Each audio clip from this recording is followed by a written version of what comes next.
आइए आज हम लोग प्रत्ययों पर चर्चा कर रहे हैं।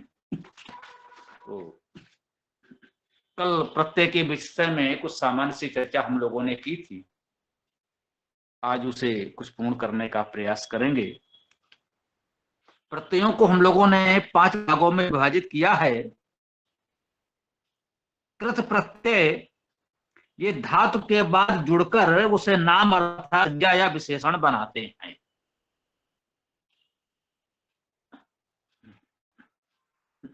धातु अपने आप में कुछ भी नहीं है, बहुत कुछ है फिर भी कुछ नहीं है, वो निराकार है। प्राण से ही शरीर चलता है, पर उस शरीर के बिना प्राण कहां चलेगा? प्राण चलेगा तो शरीर में ही, और प्राण ना हो तो शरीर का कोई अस्तित्व नहीं है। धातु की स्थिति वही है, अणु और परमाणु जैसी है। धातु की स्थिति परमाणु की है, जब तक वो अणु न बने तब तक वो किसी उपयोग का नहीं, उसके लिए उसमें जुड़ना होता है। प्रत्यय जुड़ जाने से ही धातु व्यवहार में उपयोग लायक शब्द बन जाता है।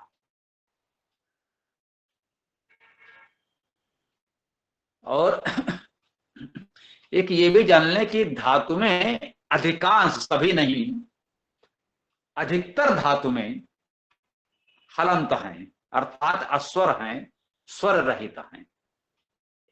एक या दो अक्षर होते हैं, सामान्यतः वर्ण एक ही होता है।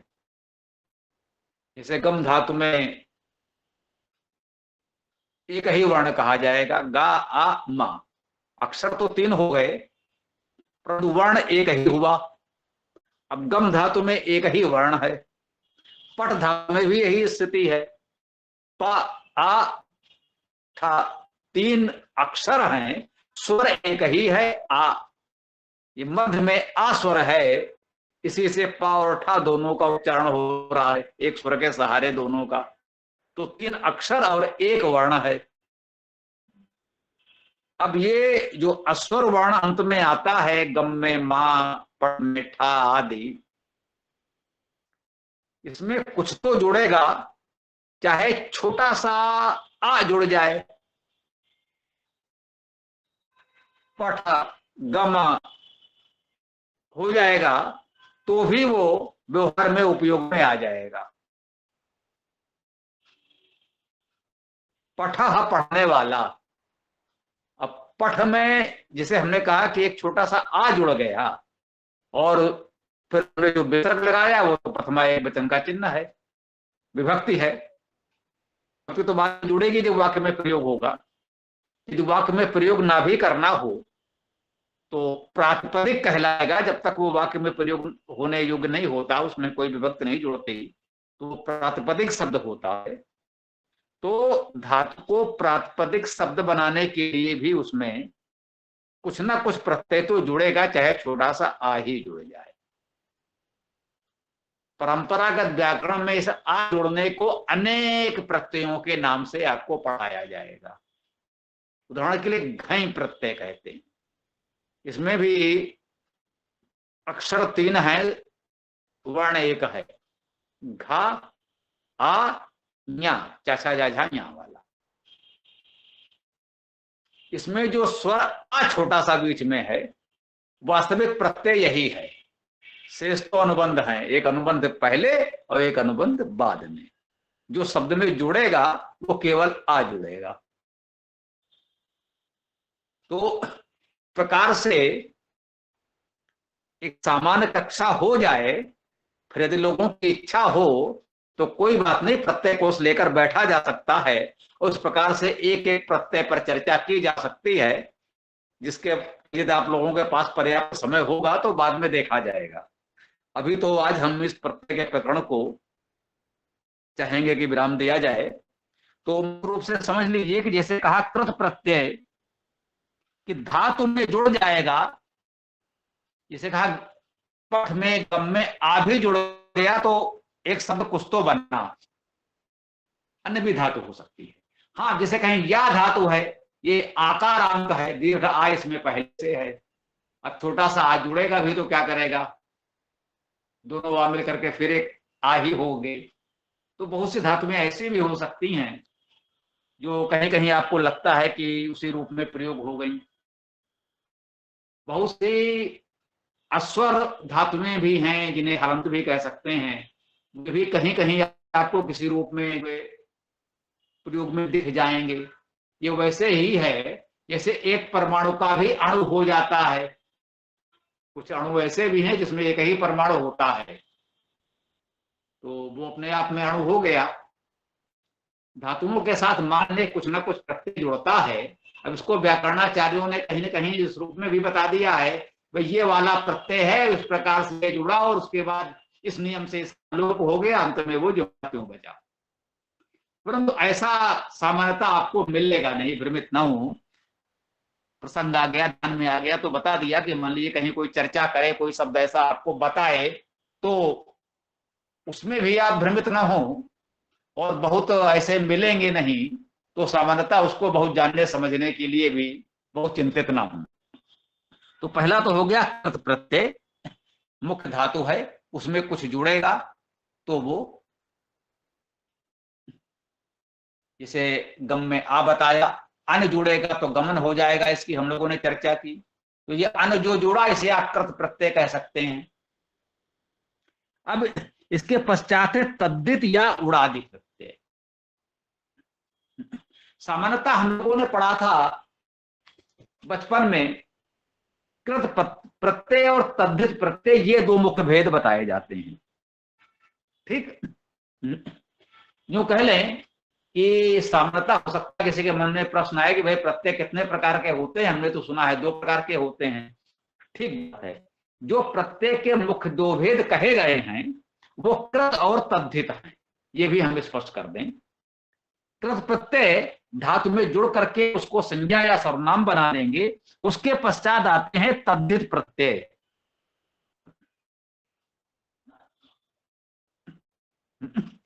इन्हीं तद्धित प्रत्ययों को उड़ादि प्रत्यय भी कहा गया है, जिसकी हमने चर्चा की थी कि उड़ादि पाठ नाम की पुस्तक है, पंचपाठी व्याकरण प्रक्रिया रही है, जो परंपरागत शास्त्रीय व्याकरण पढ़ाते हैं, उसमें 5 पुस्तकें महत्वपूर्ण होती हैं, उन्हें पंचपाठी कहते हैं। धातु पाठ, गण पाठ, उड़ादि पाठ, सूत्र पाठ, पता नहीं 5 हुए या रह गया होगा तो देख लीजिएगा, पुस्तक में सब लिखा है। तो इस प्रकार से पंचपाठी होते हैं। हाँ, 5वां संभवतः लिंगानुशासन है, 5 हो गए, सूत्र पाठ, गण पाठ, उड़ादि पाठ,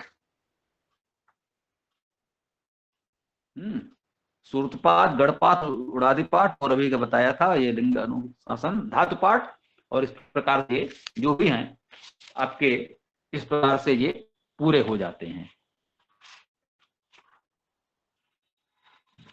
तो प्रत्येक के मुख्य भेद जो हैं वो कृत और तद्धित हैं। तो तद्धित प्रत्यय को उड़ादि भी कहते हैं, क्योंकि उड़ादि पाठ नाम से परंपरागत रूप से हमको पढ़ाया जाता रहा है। जो पंचपाठी व्याकरण प्रणाली है उसमें ये उड़ादि पाठ करके भी एक पुस्तक होती है, इसलिए इन प्रत्ययों का उल्लेख उस उड़ादि पाठ पुस्तक में मिलता है, पूरी सूची और उनके प्रयोग की विधि आदि। तो इसलिए तद्धित प्रत्ययों को उड़ादि प्रत्यय भी कहा गया है। उसका यही कारण है और कोई कारण नहीं है कि उड़ादि पाठ नाम से पुस्तक में इनका पूरा विवरण विवेचन मिलता है। वो पुस्तक आप मंगा सकते हैं विभिन्न प्रकाशनों से, चाहें तो, कि जिज्ञासा हो, इच्छा हो। तो ये कहते हैं कि संज्ञा तथा विशेषण शब्दों के बाद जुड़कर उसे नया विशेष अर्थ देते हैं। तो धातु तो अपने आप में प्रयोग नहीं होगी, उसमें कुछ ना कुछ प्रत्यय जुड़ेगा तभी प्रयोग होगी। तो पहले तो उसमें कुछ जुड़े तो निराकार से साकार बने। धातु निराकार है, मान लीजिए शरीर का उदाहरण के लिए आपके समझने के लिए कि तो धातु में ही सारा अर्थ समाहित है, धातु ही प्राण है, परंतु वो निराकार है, आपको प्राण नहीं दिखता। शरीर के अंदर जो चेतना है वो दिखती नहीं, उस चेतना से जो शरीर कार्य कर रहा है दिखता वही है। तो धातु वही है, धातु स्वतंत्र रूप से नहीं रह सकता। कहते हैं शरीर से अलग प्राण या चेतना आत्मा को निकालकर कोई दिखा दे तो ये संभव नहीं है। जब तक शरीर है उसी में प्राण है, चेतना है, आत्मा है, या जो भी शब्द देना चाहे दे ले, मन है, मन भी है, चेतन है। मन से सब कुछ होता, बोले मन नहीं है, कोई कार्य नहीं हो पा रहा, क्या मन नहीं है। इस शरीर से अलग कोई मन को दिखा सकता है? नहीं दिखा सकता। तो उसका कोई अस्तित्व तो है शरीर के बिना? नहीं है। धातु की स्थिति यही है, सब कुछ होता धातु से ही है, परंतु स्वतंत्र रूप से धातु का कोई अस्तित्व आपको किसी वाक्य में प्रयोग नहीं हो सकता जब तक वो संज्ञा, सर्वनाम, क्रिया आदि न बने। उसके लिए प्रत्यय जोड़ना पड़ता है। तो पहले एक प्रत्यय जुड़ेगा कोई ना कोई छोटा सा, तब वो कृत प्रत्यय जुड़ेगा, तब वो संज्ञा या विशेषण बन जाएगा। संज्ञा विशेषण बनाने वाले प्रत्यय को कृत प्रत्यय कहेंगे, ये धातु में जुड़ेगा। अब एक कृत प्रत्यय जुड़ गया, वो शब्द तो बन गया। अब शब्द बनने के बाद उसमें क्या जुड़ेगा, उसे हम कहेंगे तद्धित या उडादि प्रत्यय। तद्धित शब्द क्या है? तद्धित। तद्धित का संधि विग्रह करेंगे, संधि विच्छेद करेंगे तो क्या आएगा? तत्हित, ये उसका हित करने वाला। पहले तो एक शब्द बने, फिर ये उस शब्द का कुछ हित कर सकता है, उसको एक अलग अर्थ दिशा दे सकता है निश्चित रूप से। जब जो भी होगा और रहेगा वो धातु से ही, उससे परे तो जाएगा नहीं। इस शब्द का गम से अन जुड़ा तो गमन बन गया। फिर हमने आपसे कहा उसमें ईएस प्रत्यय जुड़ा, ये परंपरा का शब्द है ईएस, ई ही आप जाने, ई जुड़ा, ई जुड़ा तो गमनी हो गया। तो ये जो ई जुड़ा ये तद्धित या उडादि प्रत्यय में आ गया, और उसके पश्चात एक ता और जुड़ गया, गमनीता हो गया, पठनीता हो गया, पठ पठन पठनीय पठनीता, तो पठ तो धातु हो गई, इससे पठन बना, ये कृत प्रत्यय जुड़ा तो ये संज्ञा या विशेषण बन गया।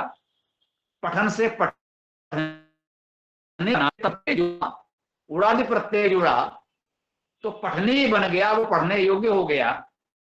और उसमें एकता प्रत्यय और जुड़ गया तो पठनीता बन गया कि हाँ भाई इसकी पठनीता है, ये बहुत पठनी है तो इसकी पठनीता है। जैसे हमने कहा दिव से देव बना, तो दिव से देव बना, दिव में वह अस्वर था या हलंत था, उसमें एक आ जुड़ा और आ ऐसे जुड़ा कि उसका गुण हुआ। ये भी प्रत्ययों के कुछ नियम है।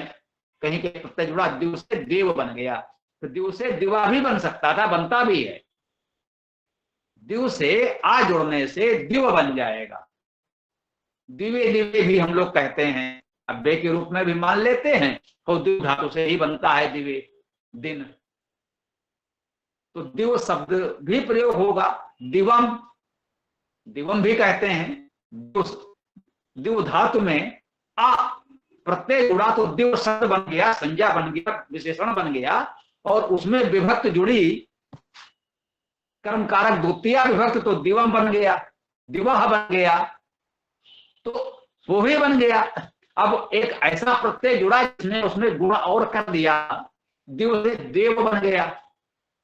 अब दिव से देव कैसे बन गया, ये समानता गुण होना करके हमने आपको बता दिया है सरलता से। आज गुण सूत्र है, गुण होता है इस प्रकार से, उसको हम आपको आपकी भाषा में समझा देते हैं कि ये गुण कैसे होता है। अब देखिए यहाँ पर इसको गुण होना गया है, वेद में या किसी अन्य शास्त्र में गुण का अर्थ कुछ और होगा।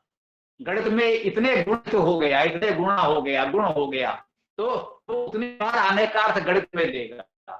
यहाँ गुण का अर्थ व्याकरण में कुछ और देगा। लोग व्यवहार में कहते हैं भाई इसमें बहुत गुण है, वो गुण का अर्थ अलग हो गया। तो प्रत्येक शास्त्र में उस शब्द का अर्थ अलग अलग हो सकता है, इससे बिल्कुल भ्रमित ना हो। जब व्याकरण पढ़ रहे हो तो गुण का अर्थ जो व्याकरण में है वो पढ़ें, जब आयुर्वेद पढ़ रहे हो तब गुण का अर्थ जो आयुर्वेद में है वो पढ़ें, जब गणित पढ़ रहे हो तब देखें गणित में गुण का जो अर्थ होता है वही पढ़ें। इन सबको आपस में मिलाइएगा नहीं, बहुत घपला हो जाएगा तो बहुत भ्रम हो जाएगा, उससे बचना है आपको। तो गुण होना व्याकरण में क्या है, इसमें जो पूर्व स्वर होगा, पहले जो स्वर आएगा उससे पहले एक आ जुड़ेगा। अब आ और उसके पश्चात जो स्वर पहले से था दोनों मिलेगा तो संधि हो जाएगी। इसे द्विव शब्द था, द्विव में पहला, इसमें स्वर पहले से क्या है, ई है। ई से पहले आ जोड़िए, जब ई से पहले आप आ रख देंगे तो आ और ई मिल जाएंगे। जब आ और ई मिल जाएंगे तो यहां एक रासायनिक क्रिया हो गई। अब रसायन शास्त्र में उसे आप रासायनिक क्रिया कहते हैं, व्याकरण शास्त्र में उसे व्याकरणिक क्रिया कह लीजिए, इसे यहां संधि कहते हैं। एक नाम दिया है, संधि भी कहते हैं, जोड़ना, तो जुड़ तो गया। अब आ और ई जुड़ेगा तो क्या होगा, आ प्लस ई इज इक्वल टू ए। हमने अपनी व्याकरण की पुस्तक में आपको आपकी भाषा में यही पढ़ाया है, बिल्कुल गणती भाषा में पढ़िए। आ प्लस ई इज इक्वल टू ए, आ और ई जुड़ेगा तो ए हो जाएगा, आ और ऊ जुड़ेगा तो ओ हो जाएगा। तो आपको इसी भाषा में सीखना है, सरलता से आप इसको समझ सकते हैं, ये कोई अड़ग समझ में ना आएगा, वो इतना कठिन है। तो देखिए, जो द्विव में ए था उससे पहले आ रखा, आ और ए की संधि हुई तो ए हो गया, तो द्विव का देव बन गया। दा के पश्चात जो ई था उससे पहले आ हुआ, आ और ई मिलकर ए हुआ, तो दा में फिर ए स्वर लगा तो दे हो गया। हुआ तो था ही और उसमें आ प्रत्यय लगा है, तभी गुण हुआ है। तो अपनी भाषा में हम लोग प्रकार कह सकते हैं कि आप प्रत्यय कई प्रकार के होते हैं, उनमें एक प्रकार गुण होने का भी है। जैसे हमने कहा द्विव धातु से दिव शब्द भी बन सकता है, अस्वर का एक छोटा आ जुड़ गया दिव, तो दिवम दिव आज बन गया। और जहां पर आ जुड़ा तो गुण भी हो गया, तो दिव से देव भी बन गया। अब दिव से देव बन गया, चुर से चोर हो जाएगा। इसी प्रकार से चुर में क्या में ऊ स्वर है, ऊ से पहले आ लिखिए, आ और ऊ को जोड़िए तो आ और ऊ मिलकर ओ हो जाएंगे, तो चुर से चोर हो गया। मुर से मोर हो जाएगा, मुर धातु है, ध्यान आ गया तो मैंने कहा मुर धातु है। मुर से भी इसी प्रकार से मोर बन जाएगा, और इसी मोर जो ये मुर धातु बना, इस मुर धातु से ही इस प्रकार से मोर शब्द बना, और उस कुल वंश का नाम मौर्य वंश है। ये मौर्य वंश बिल्कुल ये नहीं आज के लगता कि मौर्य शब्द ये कैसा है, कुछ कह सकते हैं परंपरागत संस्कृत में व्याकरण में जो हम लोग वेद रामायण महाभारत पढ़ते आ रहे हैं, तो कुछ लोगों को लगता है भाई मौर्य शब्द, तो मुर धातु है, उससे इसी प्रकार से जैसे चुर से चोर बना वैसे मुर से मोर बना, और उस मोर वंश से ये मौर्य वंश बना। जो मौर्य वंश के लोग हैं वे मौर्य कहलाए, और मौर्यों का शासन हुआ तो मौर्य वंश बना। तो प्रसंग से अब ये भी होता है, देखिए हमने व्याकरण पढ़ाते समय प्रसंग बस प्रत्यय के साथ मौर्य की चर्चा कर दी।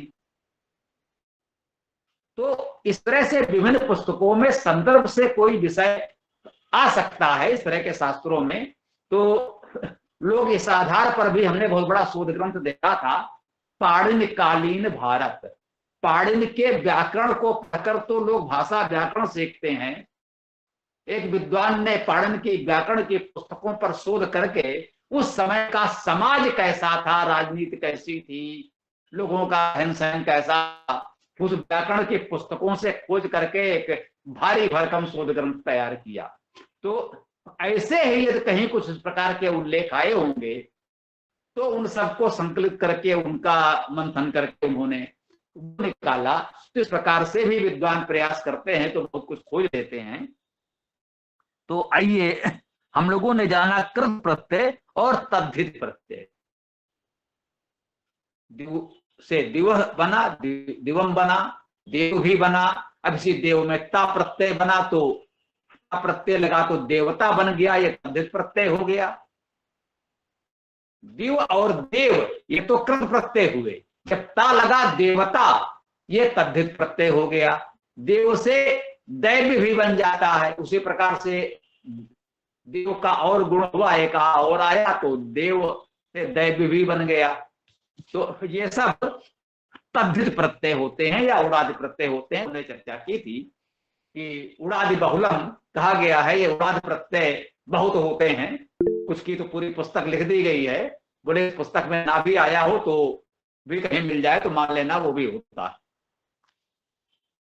अब तो समानता प्रत्यय की यही दो भेद प्रमुखता से पढ़ाए जाते हैं, कृत प्रत्यय और तद्धित प्रत्यय। इनका मुख्य अंतर एक बार समझ लें फिर आगे बढ़ते हैं। कृत प्रत्यय धातु से जुड़कर उसे संज्ञा या सर्वनाम बना देते हैं, उनका कार्य इतना ही है। और जब संज्ञा सर्वनाम बन गया, उसका एक अर्थ स्वरूप निश्चित हो गया, वो वाक्य में प्रयोग किए जाने योग्य हो गया, प्रातिपदिक तो बन ही गया। अब उसमें और विशेषता लाने के लिए उस प्रत्यय के पश्चात जो प्रत्यय जुड़ता है उसे तद्धित प्रत्यय या उड़ादि प्रत्यय भी कहते हैं। तो कुछ लोग इसे कहा गया है तद्धित प्रत्यय, तो कृत प्रत्यय को अतद्धित प्रत्यय भी कहते हैं। ये भी जानते हो सकता है कहीं आपको पढ़ने सुनने को मिले कि तद्धित और अतद्धित प्रत्यय। कुछ लोग इस प्रकार से भी दो भेद बता सकते हैं। आप कहेंगे भाई ये क्या होता है, ये तो नहीं बताया था, मुझे ध्यान आ गया, मैं बता दूं। तद्धित और अतद्धित, तो कृत और तद्धित तो स्पष्ट है, कृत को उन्होंने अतद्धित कह दिया, वे प्रत्यय जो तद्धित में नहीं आते। तो मुझे लगता है कृत और तद्धित कहना अधिक उचित है। यद्यप एक ने परिहास में एक सूत्र लिखा है, अतद्धिते पाणिन रेक सूत्रे स्वानम युवानम मघवान माह। व्याकरण के विद्यार्थियों ने सुना होगा। अतद्धिते, तद्धित हमने बताया, तद्धित का तत् और हित, उसका हित करने वाला। अब अतद्धित हो जाएगा, ये कृत प्रत्यय को अतद्धित कहेंगे तब क्या उसका निकलेगा? अतद्धित अर्थात उसका हित न करने वाला, वो उसका हित नहीं करेगा तो अतद्धित कहलाएगा। इसी पर संभवतः किसी ने एक उपहास किया है अतद्धित नाम देने पर।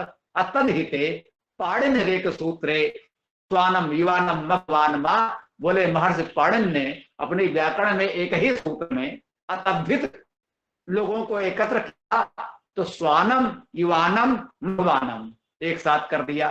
स्वानम कुत्ता, युवानम युवा, और मघवान जो धनवान है, ऐश्वर्यवान है। पौराणिक भाषा में लोक में इंद्र को भी कहते हैं। एक इंद्र नाम के कोई व्यक्ति, कोई देवों का राजा जो भी कहलाता है। वेद में तो इंद्र का अर्थ परमेश्वरवान परमेश्वर होता है, लेकिन लोक में इंद्र नाम के बहुत से लोग हुए हैं, आज भी बहुत से लोग होंगे।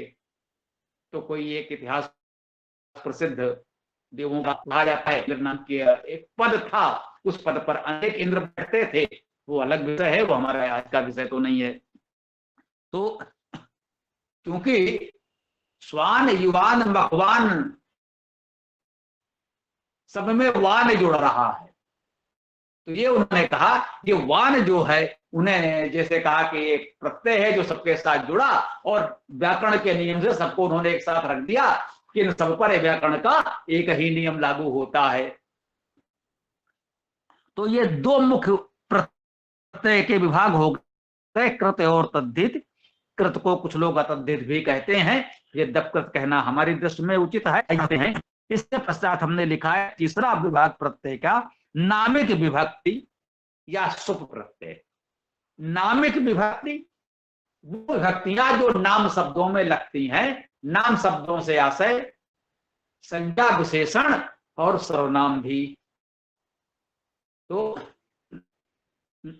संज्ञा विशेषण और सर्वनाम में जो विभक्तियां लगती हैं, कर्ता कर्म कर्ण संप्रदान कह लीजिए या प्रथमा द्वितीय तृतीया चतुर्थी कह लीजिए, तो ये जो विभक्तियां हैं इसको हमने नामिक विभक्ति प्रत्यय कहा।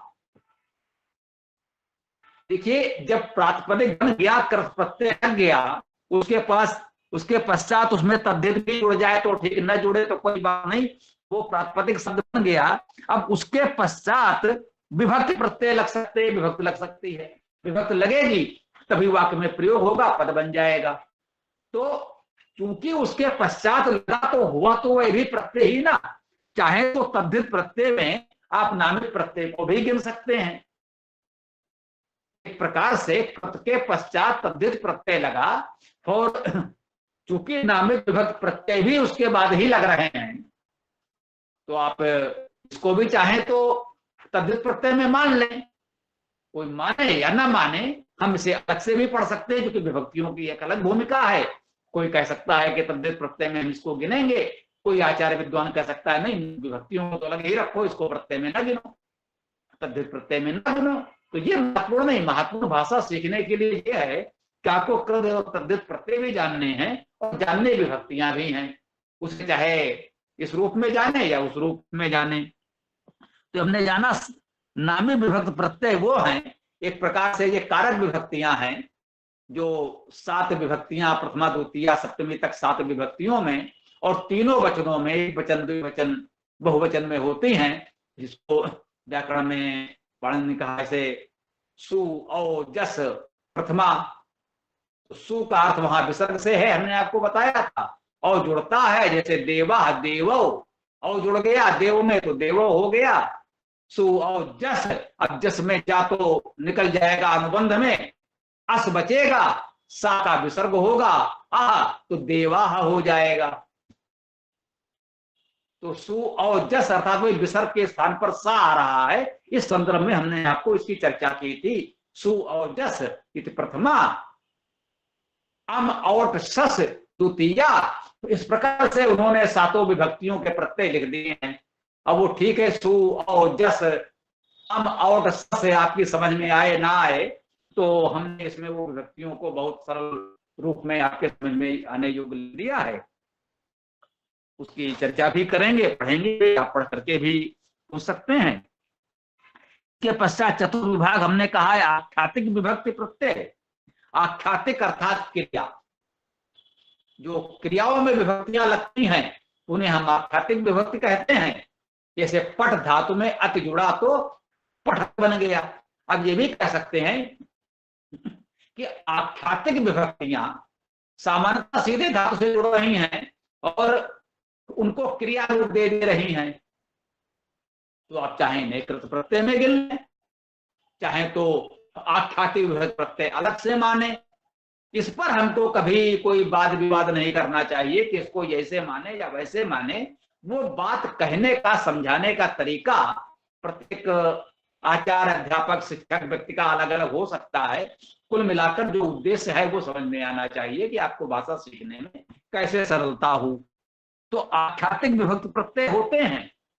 तो जैसे हमने कहा पठ से पठती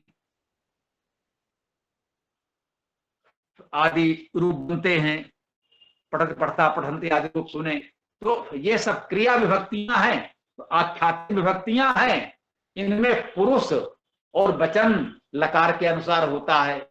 जैसे कारक विभक्तियां, जो नामिक विभक्तियां हमने कहा, नामिक विभक्तियां या कारक विभक्तियां, वो कारक और वचन के अनुसार होती हैं। एक वचन द्विवचन बहुवचन चलता है और प्रथमा द्वितीया तृतीया कर्ता का चलते हैं। इस आख्यातिक क्रिया विभक्ति में क्या होता है, लकार होते हैं। लकार का अर्थ एक प्रकार से काल भी कह दीजिए, और इस समय अंग्रेजी में जो आप लोग पढ़ रहे हैं टेंस, यही लकार है। संस्कृत में उसको लकार कहा गया है, जिसको अंग्रेजी भाषा में लोगों ने टेंस शब्द से करने का प्रयास किया है। जो 12 टेंस आप लोग पढ़ते हैं, तो वो एक प्रकार से चाहे तो 12 लकार कह सकते हैं उस भाषा के। लकार नाम केवल इसलिए पड़ गया कि उनके नाम उन्होंने रखे, समय ला आता है। लट, लुट, लिट, लन, लोट आदि। तो चूंकि सब में ला है इसलिए उसका नाम लकार हो गया है, और उसका कोई कारण नहीं है, कोई प्रश्न नहीं लकार क्या होता है। तो लकार का अर्थ उसका काल या मूड इस प्रकार से जो टेंस के अर्थ में है वही है। लकार नाम केवल इसलिए दिया कि उसका जो भी नामकरण जिसने जैसे भी किया है वो सब ला से है। तो आख्यातिक विभक्तियों में लकार होगा, तीनों वचन होंगे, एक वचन द्विवचन बहुवचन होंगे और पुरुष होंगे। पुरुष, अन्य पुरुष, मध्यम पुरुष, उत्तम पुरुष, ये तीन पुरुष होंगे। अब देखिए व्याकरण में पुरुष का क्या अर्थ है। समाज में आप कहेंगे साहब पुरुष है कि महिला है। वेद में हमने पुरुष का अर्थ पढ़ा परमेश्वर अग्रणी। व्याकरण में पुरुष क्या बताया गया? अन्य पुरुष, मध्यम पुरुष, उत्तम पुरुष। उत्तम पुरुष, मुझसे उत्तम और कौन होगा, तो अपने आप उत्तम पुरुष कहते हैं।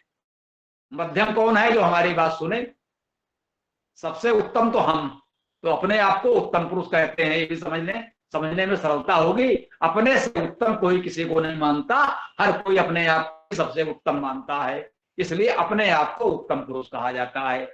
और जो हमारी सुने वो मध्यम, हमारे बाद उसका स्थान है जो हमारी बात सुनता है, वो महत्वपूर्ण है, वो मध्यम।